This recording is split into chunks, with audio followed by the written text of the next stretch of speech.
empezar, quisiera contarles que muchos de sus compañeros me han llamado y incluso algunos platicaron conmigo hoy en la mañana en el hospital regional, sobre la situación de que tienen mucho que hacer, que les está costando entrar a las clases. Me han llamado, que si las pueden grabar, pues que yo las grabara, mejor dicho. Entonces, la verdad yo les pediría que si alguno o algunos la pueden grabar para tenerla con sus compañeros, pues claro, sería fabuloso que así fuera para los compañeros que no pueden estar en la clase. Luego yo he estado pasando visita ya estos, ¿qué son? 3 días de los muchachos aquí en el HRO. Estoy viendo que les está costando mucho. Y como les está costando mucho, pues ni modo, eso atrasa un poquito el trabajo. O sea, he visto a sus compañeros muy quietos, muy ansiosos y algunos hasta un poco asustados, es la verdad. Los he visto así. Eso es lo normal cuando uno ingresa por primera vez a una práctica hospitalaria. A todos nos ha pasado, ¿verdad? No sabemos la dinámica de trabajo, no sabemos qué nos vamos a topar, el tipo de paciente. Nos cuesta. En realidad nos cuesta y nos pone angustiados, pero yo diría que tengamos un poco de paciencia. Hay que darle tiempo al tiempo y van a ver que se van a dar cuenta, van a constatar ustedes mismos que cuando se den cuenta están metidos en el ambiente hospitalario, ya se siente uno así hasta presumidón, ¿verdad? Que ya domina las cosas y aprende. Y pues hoy en la mañana estábamos pasando visita en un servicio y estaban hablando de pacientes con insuficiencia, con problemas renales, insuficiencia renal. Y entonces la residente hacía la pregunta y había una estudiante que contestaba, a mí me llamó la atención. Y entonces me di cuenta que era una estudiante de una universidad privada, no voy a decir el nombre, pero estaba contestando y contestando bien.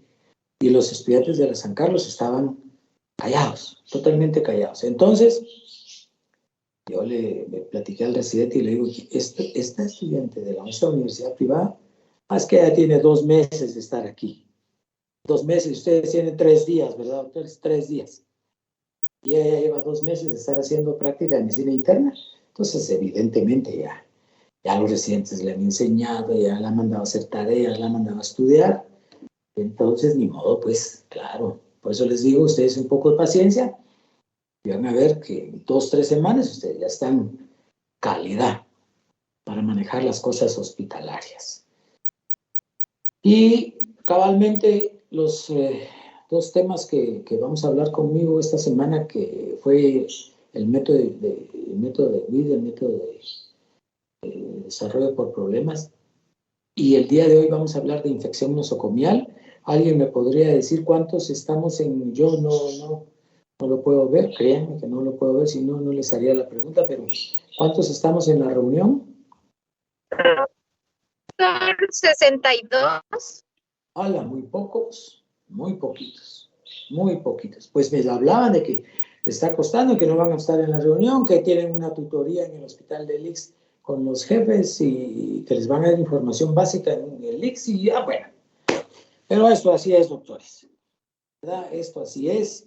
Intentemos, por favor, estar en las clases. Vamos a hablar de infección nosocomial. Vean, hay una anécdota muy importante de infección nosocomial que quiero que busquen por internet, de que lo busquen. Y es de un médico austríaco, en un hospital austríaco, claro, hace muchísimos años. Si les dijera cuántos años, mentiría, y si les diera una fecha también. Que en este hospital austríaco, cuando no conocíamos el mundo microbiano, fíjense, imagínense, no conocíamos el mundo microbiano, empezó a darse cuenta que las mujeres en la etapa de puérperas se morían. Tenían el trabajo de parto, nacían los niños y en el periodo posparto se morían. Y empiezan a investigar para no hacérselas muy larga, porque es muy interesante esa anécdota. Empiezan a investigar, pero había un médico muy acucioso. Ya se pueden imaginar cómo era la práctica de la medicina en aquellos tiempos, ¿verdad? Y entonces él se empieza a dar cuenta de qué era lo que estaba pasando. revisa los datos que tienen en la actualidad con los pasados y no coincidía. Había digamos, un brote, digamos, de la incidencia de las pacientes fallecidas. Entonces se empieza a investigar, pero a la par van investigando los médicos, jefes de ese hospital. Y ellos dicen, no, lo que está pasando es de que aquí las monjas pasan rezando cuando se van a enterrar a los muertos. En ese tiempo se enterraban los muertos detrás de los hospitales, ¿verdad, doctores? Y entonces eso estresa mucho a las pacientes y por eso se mueren. Y elaboran teorías y teorías. Hasta que uno de los médicos, cabalmente, por eso yo les pido que lo investiguen. Lo pueden investigar en Google, creo yo. Uno de los estudiantes de medicina de aquellos tiempos empieza a hacer anotaciones y anotaciones y se da cuenta que lo que está pasando es que los estudiantes, cuando van a hacer estudios de necropsia en los muertos o estudios de anatomía en los muertos, que así se hacía en aquellos tiempos, ¿verdad? Entonces, después salen y atienden a las pacientes embarazadas. Entonces ahí se producía la contaminación. Y miren las manos. Que las manos es, en este tema de infección nosocomial, es lo que se denomina infección cruzada, ¿verdad? Tocar con las manos y llevar con las manos a otro lado. Entonces, empieza él a descubrir esto, elabora sus hipótesis, ¿verdad? Y entonces dice, bueno, primero se atiende a los pacientes, pues y empiezan a cambiar las reglas y evidentemente empieza a bajar la morbimortalidad en estos servicios de pacientes postparto. Y ahí se empieza a descubrir, doctores, el mundo microbiano y se empieza a conocer, obviamente progresiva y paulatinamente, lo que es la infección nosocomial. Y la palabra nosocomio quiere decir hospital, ¿verdad? Y entonces, infección nosocomial la vamos a dividir nosotros, vamos a como a dividirlas en esta pequeña charla que tenemos el día de hoy en tres grandes aspectos. Número uno es las infecciones que se adquieren intrahospitalariamente. Número dos, los riesgos hospitalarios. Es relevante también hablar de los riesgos hospitalarios. Y número tres, sería hablar, digamos, de algunas medidas, podríamos decirle ahorita, higiénicas. Quizá hablando uno un poquito más refinadamente, normas de bioseguridad que debemos de seguir cuando nosotros queremos evitar todos estos riesgos de infección nosocomial. Entonces, la infección nosocomial, que yo creo que en su libro de texto ya no aparece así. En su libro de texto habría que alguno, tal vez algunos, si nos hace el favor de investigar, aparecen, no sé si aparecen como infecciones hospitalarias, no recuerdo bien cómo aparecen en su libro de texto, en nuestro libro de texto, perdón. Pero, bueno, una infección nosocomial se define como aquella infección que el paciente no presentaba al momento de ingresar o no venía incubando al momento de ingresar dentro del hospital. Esa es la definición de infección nosocomial. El denominador común, por supuesto, son aquellos pacientes que ingresan, por ejemplo, en el caso de nosotros, los internistas, de lo que estamos estudiando, ¿verdad, doctores? Pues yo les denomino a ustedes también internistas porque están estudiando medicina interna. Entonces, en el caso de nosotros, todos nosotros los internistas, es el hecho de que son aquellas infecciones que el paciente no presentaba y no venía incubando, pero que tienen un denominador común, que son aquellos pacientes que ingresan, por ejemplo, parto por el miocardio, con una crisis hipertensiva, que ingresan con enfermedad vascular cerebral, que ingresan con una insuficiencia renal crónica, una diabetes descompensada, en coma cefacidótico, coma hiperosmolar, que ingresan, por ejemplo, por un trastorno neurológico, por un síndrome convulsivo, enfermedad vascular cerebral, etcétera, etcétera, etcétera. Quiero que sea bien clara esta explicación. Hablamos con un denominador común de ese tipo de paciente. vendrá otro pequeño grupito de pacientes, por ejemplo, que ingresan, por decir algo, con una infección urinaria severa, digamos, y muy descompensada, que esos no son motivos para ingresar a paciente, pero digamos que tienen algunos otros cofactores asociados. Y que de repente, dentro del hospital, hace una neumonía. ¿Sí? Entonces, ese es, digamos, una pequeña parte de los pacientes que desarrollan una infección nosocomial. Y otra pequeña parte, digamos, de pacientes que desarrollan infección nosocomial, porque yo se los explico así, porque no tenemos segmentado la explicación que yo les he dicho en muchas de las fuentes que uno quiere leer, no lo tenemos así, digamos, capitulado así. Yo lo estoy haciendo para que lo podamos entender. Y otro pequeño grupo de pacientes, sería el tercero, digamos, son aquellos pacientes que ingresan, que por aquel mayor denominador común que les decía, y que de repente, por ejemplo, hacen una diarrea por Clostridium difficile, digamos. En adultos hacen una diarrea porque hay una fuente de contaminación intrahospitalaria. O aquellos pacientes que hacen, por ejemplo, procesos infecciosos, una amebiasis, una giardiasis, una diarrea bacteriana. Por ejemplo, ¿me explico? Que están asociados, digamos, a factores que se derivan de su hospitalización, de su permanencia dentro del hospital. Entonces, cuando hablamos de infección nosocomial, nosotros tenemos unos pequeños segmentos que tenemos que diferenciar. Y ahorita solo estamos hablando, ¿verdad?, de la infección nosocomial adquirida intrahospitalariamente. Sin embargo, no hay que, lo que menos queremos hacer es,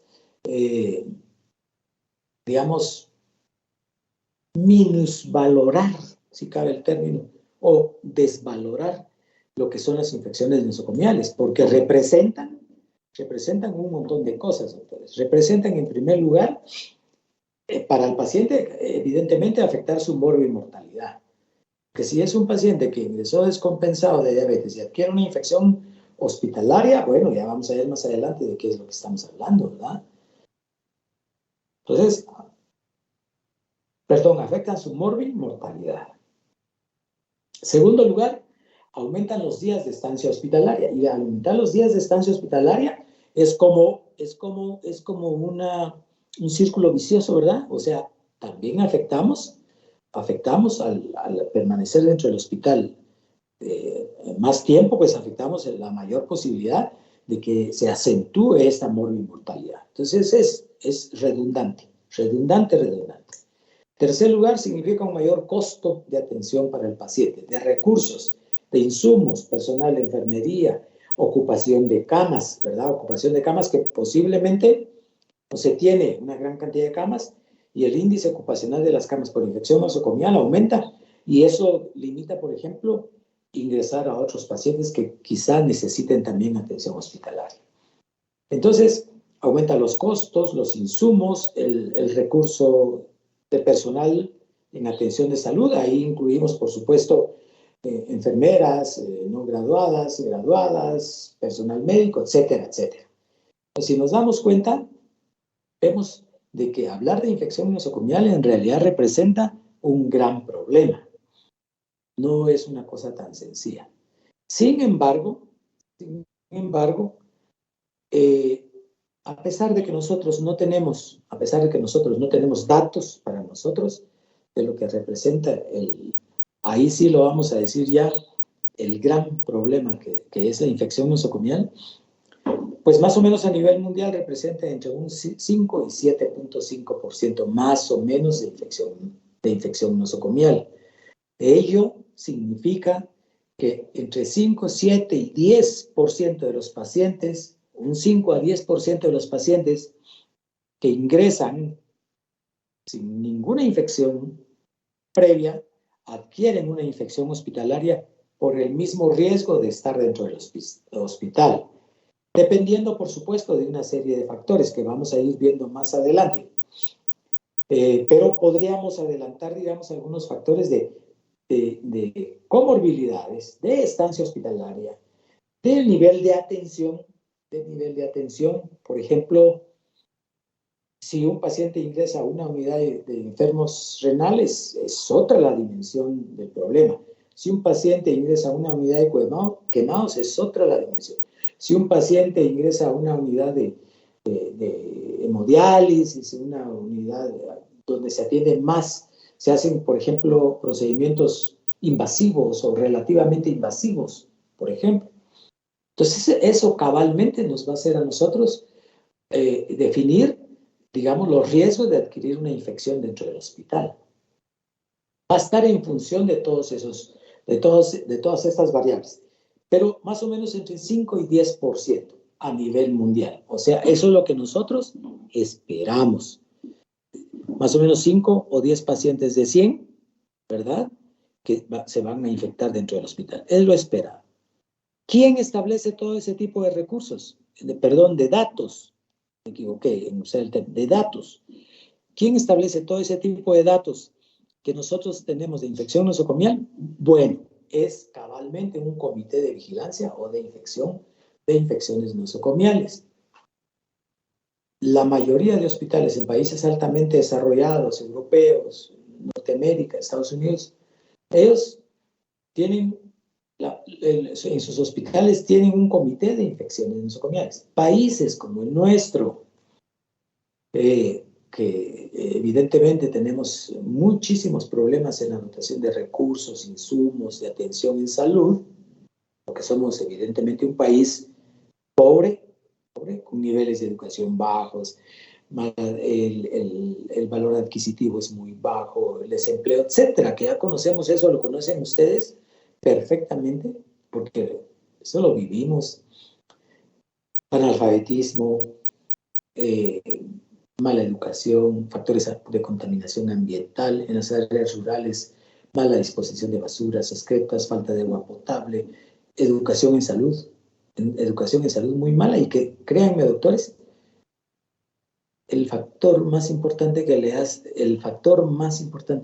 daño a nuestra sociedad es cabalmente la falta de educación en todo sentido. O sea, cuántos llegan a la universidad, cuántos se gradúan, cuántos niños se quedan en el camino por cuestiones de recursos, la falta de educación, en todos los niveles.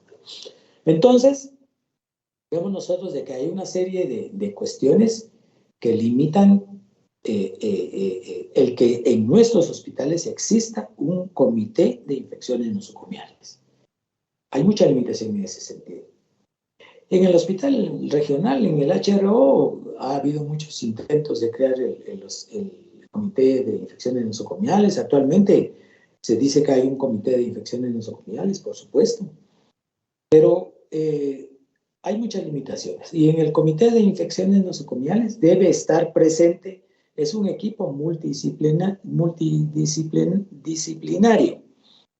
Ello quiere decir que ahí va a estar integrado por los jefes de los diferentes departamentos del hospital, debe estar integrado por un infectólogo, debe estar integrado por un personal de enfermería, representantes de administración para la dotación de recursos, ¿verdad? Que se conozca todo esto, de intendencia, un salubrista y un epidemiólogo, por ejemplo, que sean los que debieran integrar un comité de infecciones nosocomiales que constantemente está vigilando, todos estos números y que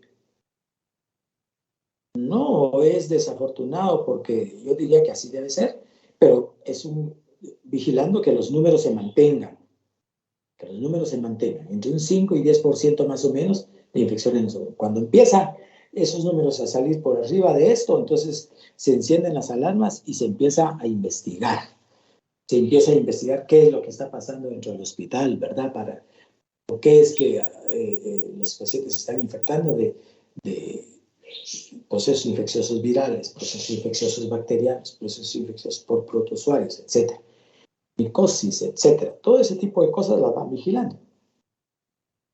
Y para ello debe existir, entonces, un comité de infecciones nosocomiales. Bueno, ¿cuáles son los factores? Bueno, pero antes que nada, antes de hablar, o mejor, vuelvo. ¿cuáles son los factores que acentúan los procesos infecciosos dentro del hospital? Esa sería la siguiente pregunta que nos planteamos. ¿Cuáles son los factores que acentúan los procesos infecciosos intrahospitalarios? Bueno, y antes de contestarnos esa pregunta, entonces, uno debiera hacer un paréntesis antes de contestar esta pregunta y plantearse que esta respuesta está en función muchas veces del nivel de atención hospitalaria. Es decir, es diferente un nivel de atención primaria, secundaria, terciaria, ¿verdad? Y la terciaria con muchísimos factores de especialización en la atención médica. Va a depender de todo esto, ¿verdad? Entonces, ¿cuáles son todos esos factores? Veamos que a pesar de que va a depender de los diferentes niveles de atención, veamos cuáles son esos factores generales que nosotros encontramos para que se produzcan todas estas infecciones intrahospitalarias. En primer lugar, una de las cosas que tenemos que mencionar como variable importante, doctores, es la expectativa de vida en los pacientes. La expectativa de vida que tenemos actualmente en los pacientes no es la misma expectativa que teníamos hace 20, 30, 40, 50 años atrás. No es lo mismo. Entonces, ahora tenemos una expectativa mayor. Si ustedes ven ahí, por ejemplo, que las viejitas o los viejitos de ahora, los ancianos de ahora dicen, es que antes vivíamos más que ahora, eso no es cierto. El mapa geográfico de las enfermedades ha cambiado muchísimo. La población ha crecido mucho y evidentemente las tasas de mortalidad han cambiado también, pero en realidad la expectativa de vida actualmente es mucho mayor. Y como consecuencia de ello, que la población humana, la población mundial vive más, resulta que los problemas se han vuelto mucho más crónicos. Y la población mundial vive más por cabalmente los niveles de atención y de vigilancia epidemiológica que existen a nivel mundial. Antes, 120 de glucosa, eso se acepta como normal. Ahora ya estamos bajando, ¿verdad? A 110, 112. ¿Por qué? Porque eso nos permite vigilar adecuadamente a los pacientes sin llegar a signos de alarma extrema en que ya modifiquen la mortalidad de la población, ¿verdad?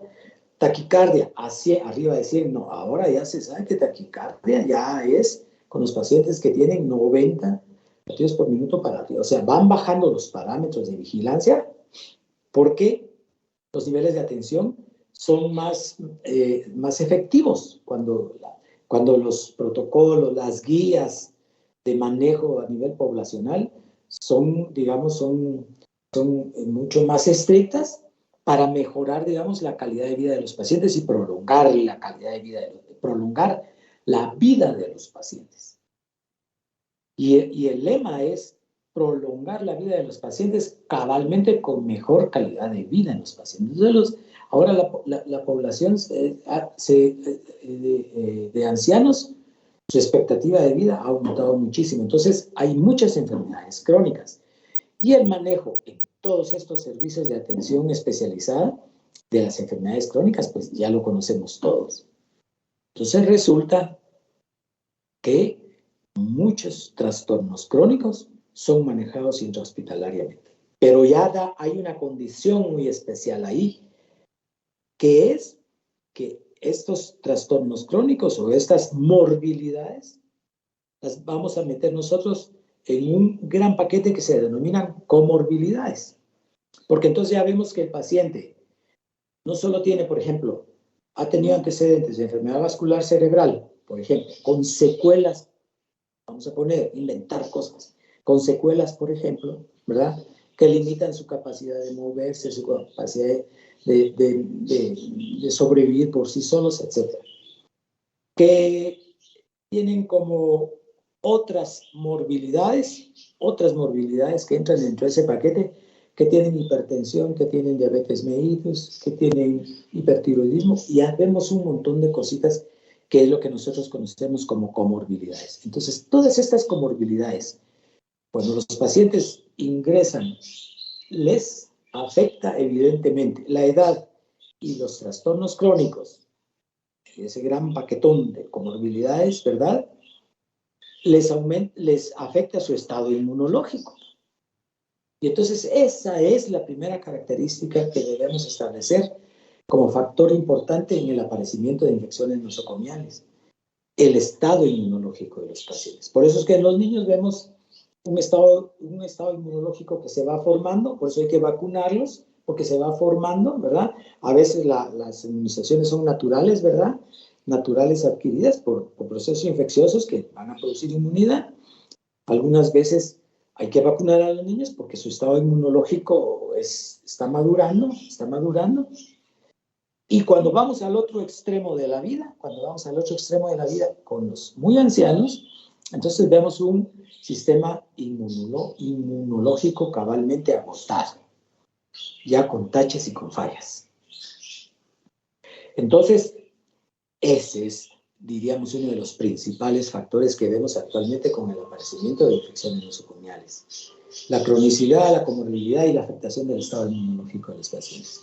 Y claro, las comorbilidades van a depender también, ¿verdad? No es igual que hablemos de una diabetes mellitus compensada, una hipertensión arterial compensada, tratada, medicada, que no desarrolla episodios de crisis hipertensiva, encefalopatía hipertensiva, sino que ese paciente se mantiene con medicación, a que veamos un paciente que hace enfermedad vascular cerebral, a un paciente que hace una insuficiencia renal crónica, que hace trastornos metabólicos, que tiene una endocrinopatía, que hace trastornos hidroelectrolíticos. Vemos entonces que va a depender muchas veces de lo que nosotros veamos en el paciente. Pero entonces ahí ya estamos viendo que este es un factor muy importante para que afecte a los pacientes y puedan desarrollar comorbilidades. Y eso nos da un mapa, digamos, a nivel mundial de que en los países altamente desarrollados, pues ahí sí se ve. Y por eso es de que ellos tienen cabalmente sistemas de vigilancia constante. Ahora, ¿qué otro factor? Ese yo se los planteo como uno de los factores más importantes. Otro factor que es relevante, ¿verdad? Es relevante, ¿sí? Pegadito con este que les acabo de mencionar, es el nivel de atención hospitalaria. Y el nivel de atención hospitalaria va a significar, se va a trasladar en esencia, doctores, no se les olvide, a las unidades de cuidados intensivos. Unidades de cuidados intensivos pediátricas, unidades de cuidados intensivos ginecológicas, unidades de cuidados intensivos en cirugía, unidades de cuidados intensivos en medicina interna. A eso se va a traducir el nivel de atención. ¿Por qué? Porque cuando hablamos de pacientes en la unidad de cuidados intensivos, estamos hablando de un paciente que tiene una traqueostomía, que tiene un tubo orotraqueal, de un paciente que tiene una línea periférica, de un paciente que tiene un tubo intrapleural, de un paciente que tiene una colostomía, de un paciente que tiene una gastrostomía, de un paciente que tiene una sonda urinaria. Hablamos de un paciente que tiene un catéter subclavio para medir PVC o para alimentación parenteral. Entonces, evidentemente estamos hablando de muchos factores de riesgo que afectan, digamos, y rompen las barreras mecánicas normales de defensa en un ser humano, ¿verdad? Queda bien claro eso. Nosotros respiramos por la nariz porque tenemos pelitos ahí se quedan algunas partículas, calentamos, humedecemos el aire y así entran nuestros pulmones como mecanismo de defensa. Si nosotros rompemos la piel, ya. Si nosotros rompemos la barrera mecánica de la piel, ¿verdad?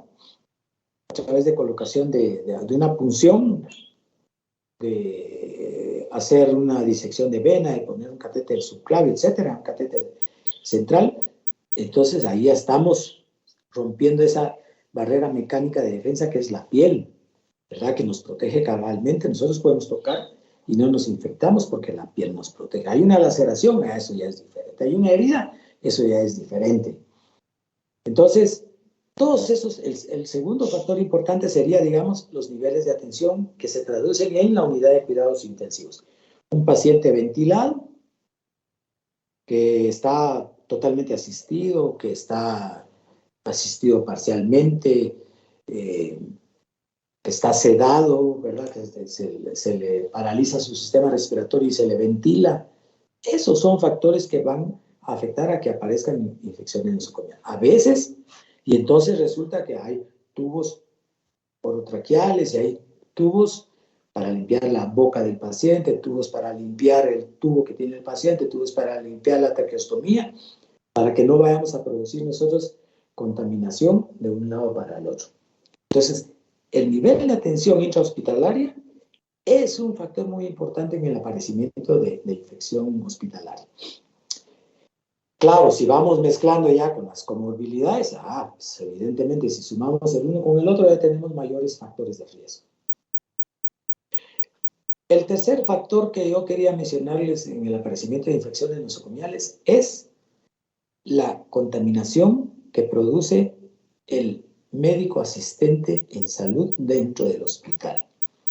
Este factor sí ya se desliga un poquito de estos dos que acabo de mencionar, porque es un factor que lo vamos a encontrar nosotros en diferentes niveles de atención intrahospitalaria. No necesariamente en servicios de atención especializada, hemodiálisis, pacientes en una unidad de quemados, por ejemplo, ¿verdad? O en pacientes donde se hacen injertos, pacientes, niveles de atención donde se hacen trasplantes, por ejemplo, ¿verdad?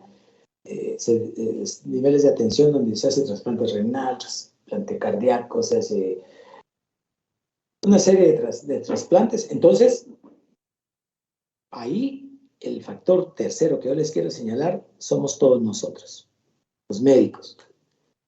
Y lo producimos a través de un mecanismo que se conoce como infección cruzada.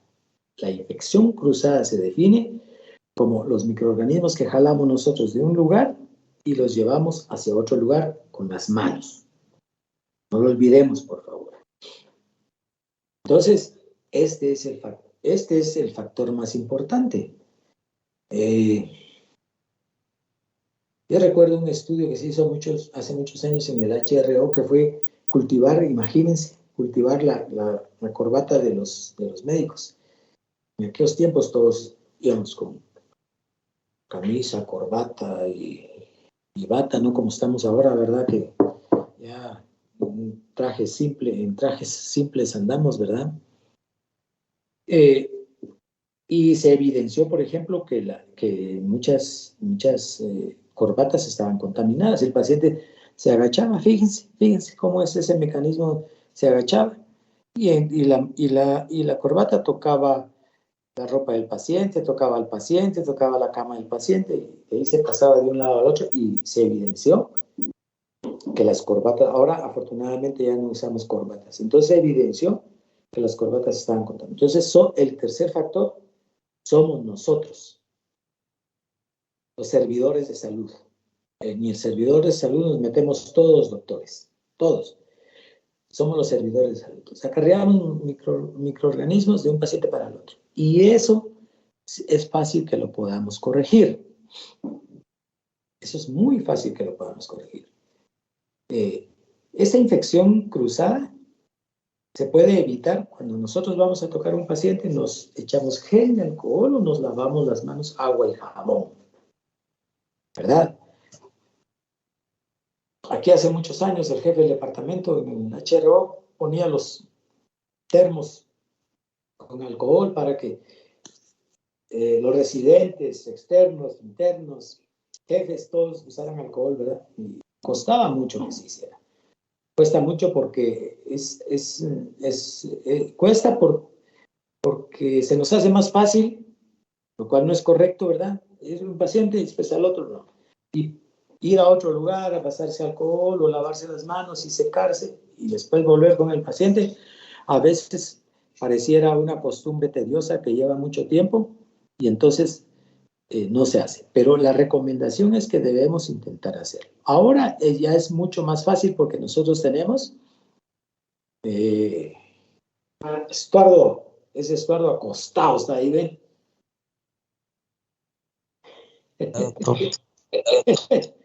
Bueno, pues, eh,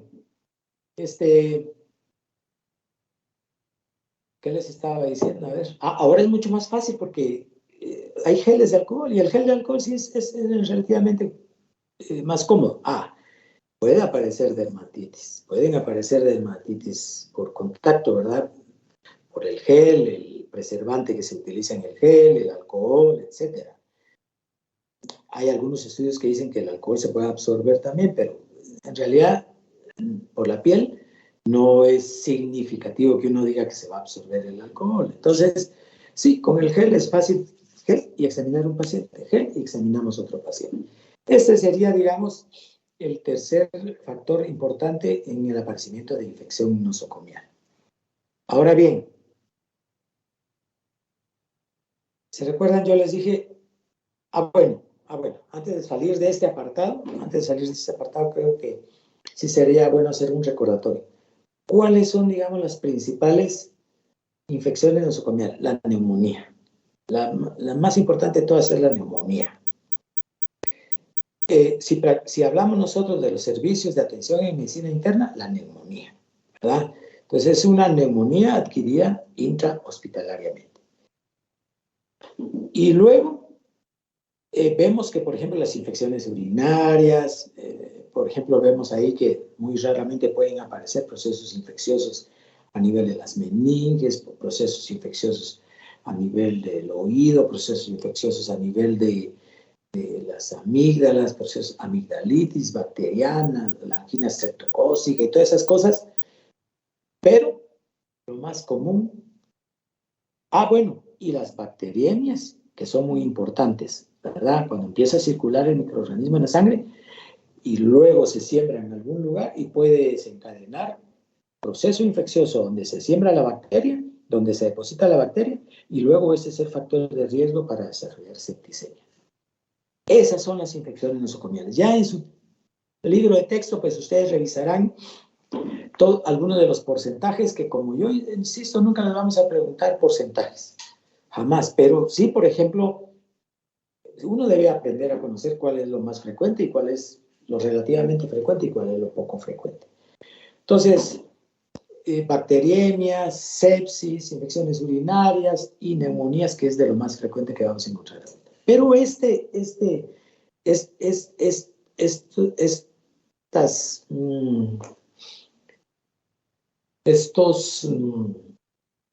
parámetros que les acabo de decir, estas situaciones en infección nosocomial que les acabo de decir, nos llevan a una situación muy particular. ¿Qué características tienen las infecciones nosocomiales? Las características de las infecciones nosocomiales es que son delicadas, graves, invasivas, hablando estrictamente, digamos, ya de su manejo intrahospitalariamente. Ya quitemos toda aquella parte de que afecta la mortalidad en los pacientes y que mayor costo y que mayor estancia hospitalaria, etcétera. Mayor utilización de recursos. En primer lugar es que estamos hablando de procesos infecciosos que son mucho más serios, más delicados y más graves. Acuérdense que en la historia natural de la enfermedad hay dos líneas, digamos, dos líneas que uno puede derivar de la historia natural de la enfermedad, ¿verdad? En primer lugar, hay un agente, hay un ambiente y hay un huésped. Y que el ambiente tiene algunas características, el agente algunas características y el huésped tiene otras características, ¿verdad? Ese, digamos, sería, digamos, la primera cuestión que nosotros debemos de considerar. Y lo otro es que agregar esa variable de estancia hospitalaria, o sea, tiempo de hospitalización. Por eso que los cirujanos, en esto de la estancia hospitalaria, ellos acortan, digamos, sus periodos de hospitalización, tienen programas de cirugía de día que le denominan ellos, donde ven al paciente en la consulta externa, lo ingresan, lo programan, lo ingresan, y en la tarde el paciente va para su casa, porque disminuye la estancia hospitalaria, ¿verdad? Esa es una cuestión muy importante, la estancia hospitalaria. Y en esta línea, digamos, de caminito que recorre uno de las infecciones graves dentro del hospital, Bueno, para empezar el ambiente, ¿verdad, doctores? Un ambiente de contaminación. Un ambiente de contaminación. Es muy importante que dentro del hospital no estemos nosotros tocando cualquier cosa. Eso es muy importante. Es muy importante que no nos estemos sentando en el piso ni en las gradas dentro del hospital, porque ahí pasa todo el mundo y con los zapatos pasa dejando microbios por todos lados. Los pasamanos, idealmente uno no debe estarlos, si va a subir gradas, no debe estar tocando los pasamanos. Y si los tocó, bueno, el gel. No debe estar uno tocando las camas de los pacientes, los muebles dentro del hospital, las estaciones de enfermería donde sabemos que hay contaminación, incluso ni las paredes. Pues el ambiente tiene mucho que ver y ese es el primer factor de riesgo. El segundo es el huésped, que ya mencionamos sus características. Y el tercero es, por eso lo quería resaltar, es el agente infeccioso.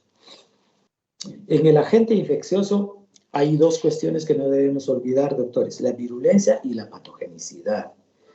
La virulencia es la capacidad que tiene un microorganismo de infectar. Y la patogenicidad es la capacidad que tiene un microorganismo de producir enfermedad. Creo que eso ya lo saben ustedes. Seguramente ya lo saben, pero es bueno repasar. Virulencia, capacidad de infectar, y patogenicidad de enfermar, porque aparte es tener una infección y aparte es tener la enfermedad, ¿verdad? Eso queda bien claro. El mejor ejemplo para esto en la actualidad es HIV y en el pasado Mycobacterium tuberculosis, ¿verdad? Una cosa es infectar y otra cosa es tener la enfermedad. Entonces, cuando se juntan estas dos cosas, capacidad de infectar y capacidad de producir enfermedad, porque estamos hablando de microorganismos de ligas mayores, ¿verdad? De ligas mayores. Eso significa que si un paciente adquiere una infección intrahospitalariamente, nosotros tenemos que encender las señales de alarma, porque estamos hablando de microorganismos muy patógenos y muy virulentos. ¿Por qué? Porque dentro del hospital los microorganismos, cabalmente, ahí es el mejor lugar donde ellos mutan y mutan y mutan, ¿verdad? Producen mutaciones constantes, porque se están constantemente defendiendo de cómo los atacamos. Y nosotros los atacamos con antibacterianos, pero ellos se defienden. Entonces resulta que ahí ya hay que, para tratar esas infecciones y corregir esas infecciones en pacientes que están inmunocomprometidos, que están ventilados, que tienen catéteres y líneas por todos lados, pues ahí tenemos que utilizar antibióticos igualmente de ligas mayores. Y entonces ese factor es muy importante que lo recordemos, doctores. Es muy importante. Eso les decía yo que era, digamos, el primer apartado. El segundo apartado era lo que yo decía, era el riesgo laboral. Y del riesgo laboral sí vamos a hablar un poquitito, unos 10 minutos, porque siempre es muy importante. Vamos a repasar más adelante las normas de bioseguridad, algunas de las cuestiones de bioseguridad. Cómo manejar material biológico, cómo manejar material de desecho, insumos, hablamos de bisturís, agujas, gasas de curación, vendajes que se han utilizado, etcétera, que ya, pues evidentemente existen normas para manejar todas estas cosas, mucho más formalmente de acuerdo a los protocolos que se manejan a nivel mundial. Pero del riesgo laboral, vean, doctores, del riesgo laboral sí es muy importante que tengamos presente que desde el primer día que ponemos un pie dentro del hospital, llevamos un riesgo laboral de adquirir una infección dentro del hospital con las características que hemos venido mencionando. Hay que tener muchísimo cuidado. Y tenemos también el riesgo, por eso debemos ser muy cuidadosos, tenemos el riesgo de trasladar estos patógenos hacia nuestro entorno familiar o a nuestro entorno habitacional, donde vivimos. Es muy importante que no lo olvidemos. Y por eso digo yo que los riesgos laborales pueden significar, ¿verdad?, un pinchazo, pueden significar una herida, hacerse una herida con el bisturí, producirse una lesión, ¿verdad? Producirse una lesión en la piel, lacerar la piel, ¿verdad? Lo cual va a significar que por ahí puedan entrar microorganismos.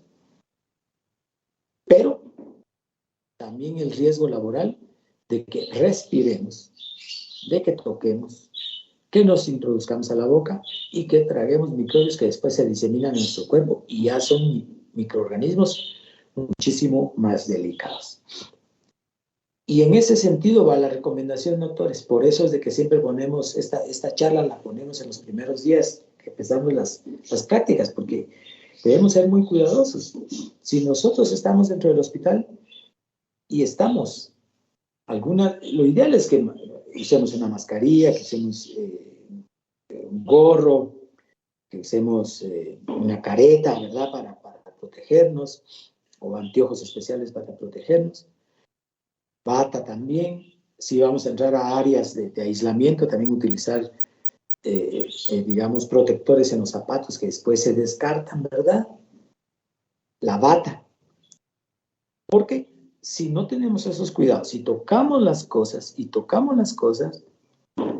y después nos tocamos los ojos, nos tocamos la nariz, o incluso algunos se introducen el dedo en la boca, ¿verdad? Que eso es una práctica muy frecuente. Están con el lapicero, están tocando el tapón del lapicero y escriben y de repente se meten el lapicero a la boca. Se están hurgando la nariz, se están hurgando el oído y esas cosas, los ojos, y esas cosas son las que no hay que hacer, porque eso nos va a llevar a aumentar el riesgo de una infección dentro de... Y por supuesto, ese principio que tenemos que tener presentes, doctores, de que pie puesto entre el hospital ya cambió todo. Ya cambió todo. Nosotros ya con nuestro entorno, digamos, todo ese aspecto bacteriano al que nosotros estamos, con el que estamos en contacto, una vez dentro del hospital, cambia totalmente por ejemplo, de la persona que se dedica, por ejemplo, a atender una oficina, un banco, ¿verdad? Que trabaja, que nada que ver con el hospital. Entonces, muy cuidadosos, doctores, por favor, muy cuidadosos. Hemos tenido nosotros casos de pacientes que han desarrollado incluso enfermedades que no les dieron en la infancia, ¿verdad? Y sí, han sido enfermedades bien serias, bien complicadas. El sarampión en los niños generalmente se desarrolla de una forma benigna, pero se puede complicar con infecciones en el sistema nervioso central, con neumonías, etc. Y procesos septicémicos y todo lo demás. La mayoría de veces el sarampión en los niños produce inmunidad natural adquirida y el problema se resolvió. Pero en los adultos las enfermedades de ese tipo son muchísimo más severas. Hemos tenido casos de estudiantes que han tenido pinchazos, que afortunadamente ya de años para atrás no los hemos tenido. Gracias a Dios no hemos tenido estos, pero hace algún tiempecito atrás sí tuvimos varios casos. Pinchaban con agujas de pacientes HIV infectados, tuvieron que recibir tratamiento de parte del infectólogo para prevenir el HIV. Entonces, el aparecimiento del HIV. Entonces, debemos, insisto, establecer una serie de normas. Cuanto más leamos sobre normas de bioseguridad, cuanto más estemos atentos en que no debemos de bajar la guardia, sino todo lo contrario. Toqué tal fluido corporal que puede estar infectado.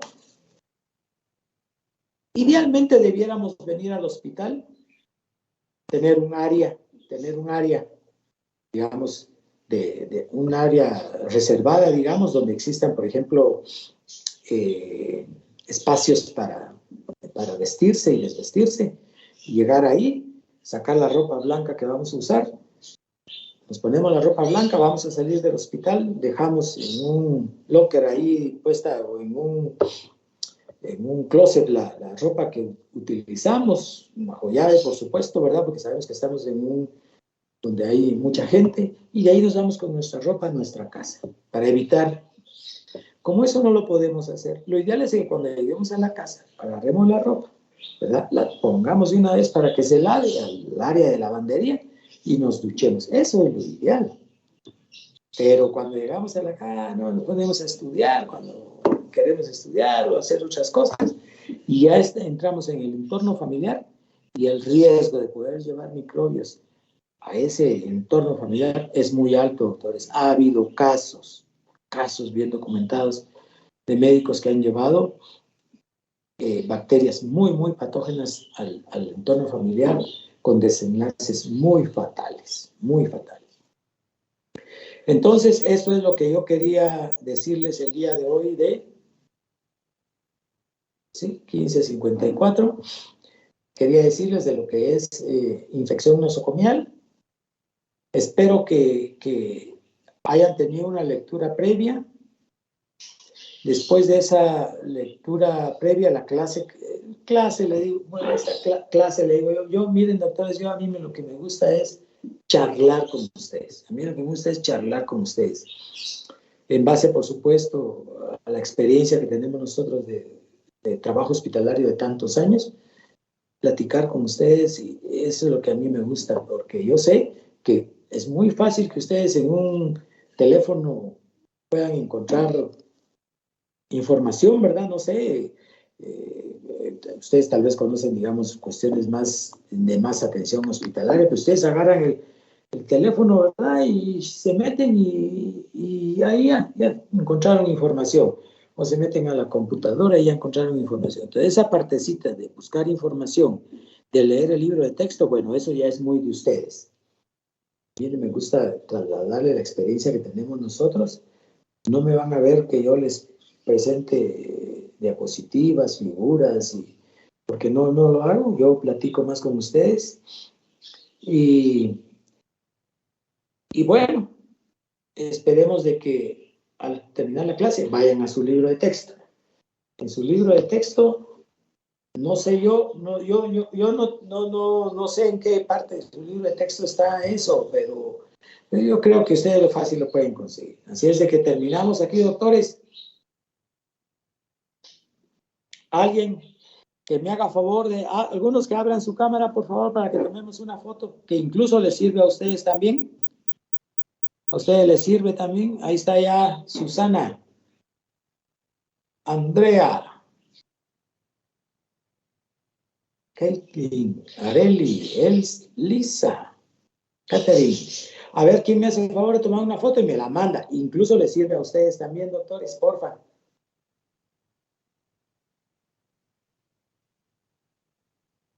Rocío. ¿Ya la tomamos? Sí, doctor. Ahí me la mandan, porfa. Que tengan buen fin de semana. Gracias, doctor. Cuídense. Gracias. Gracias, doctor. Feliz tarde. Gracias, doctor. Tenga un bonito fin de semana. Doctor Otto, disculpe, con una pregunta para los que tenemos turno y no nos sellaron nuestra hoja porque aún no han mandado la hoja de asistencia a turnos. No te preocupes, no pasa nada. ¿En qué hospital estás? En el de El Quiché. Sí, no pasa nada, no te preocupes porque ya estas hojitas ya van a llegar el lunes o martes de esta semana. Bueno, doctor. Sí, porque mi primer día tuve turno, me preguntaron por mi hoja de asistencia. Sí, entiendo. No, y genera mucha angustia en ustedes, ¿verdad? Pero yo te puedo garantizar que no es para que te preocupes. Bueno, doctor, muchas gracias. Cuídense mucho, una feliz tarde. Feliz tarde, Feliz fin de semana. Feliz fin de semana, cuídense. Gracias. Feliz Feliz semana, doctor.